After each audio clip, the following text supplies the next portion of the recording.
Bonjour, voilà, je vais vous présenter ce cours L'Europe dans le nouveau désordre mondial. Donc, c'est un cours où on va aborder beaucoup de choses. On va d'abord commencer par parler de ce désordre mondial, comme je l'appelle, le définir, l'expliquer, pourquoi le monde est devenu si compliqué et désorganisé par rapport à une ancienne situation où les choses étaient relativement stables, on va dire, ou en tout cas prévisibles. Et donc, voilà, quelle est la place de l'Europe dans cette situation? L'Europe vue, alors déjà d'une double manière, d'abord pas seulement l'Union européenne, mais aussi les États qui la composent, puisque l'Union européenne en tant que telle n'a pas vraiment de compétences en termes de défense ou de relations extérieures, c'est plutôt des États, donc on va voir ces deux niveaux en fait.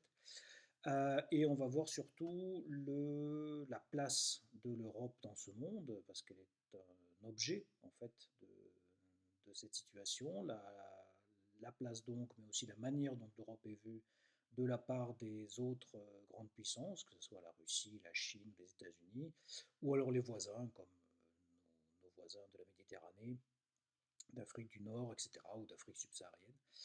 Et l'autre aspect du cours, ça va être aussi de voir qu'est-ce que peut faire l'Europe, encore une fois l'Union européenne, ses États membres, dans ce monde, quels sont les moyens d'action, quelles sont les fragilités, quels sont les atouts, au contraire, dont dispose l'Europe dans cette situation.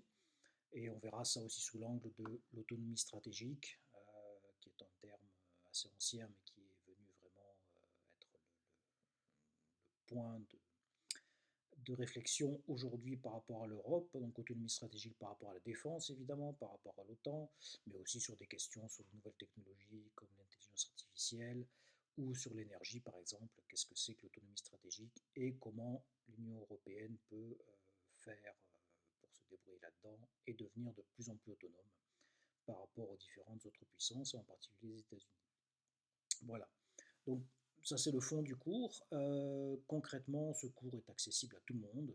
L'idée c'est voilà, de vraiment faire quelque chose qui est accessible en allant d'abord sur quelque chose comment dire, d'introduction, et puis ensuite on va aller dans le détail. On va voir beaucoup de choses. L'idée aussi c'est que pour les personnes qui veulent approfondir, ben, je conseillerais des lectures. Et puis enfin au niveau comment se passe le cours, bah, ça va être très simple, hein, les cours à chaque fois ce sera un exposé de ma part et puis ensuite une série de questions-réponses, de dialogues qui seront plus ou moins nourris, plus ou moins nombreux selon la volonté d'interaction des étudiants et puis le nombre évidemment qu'on sera. Voilà, donc je vous présentation pour ce cours et puis j'espère vous retrouver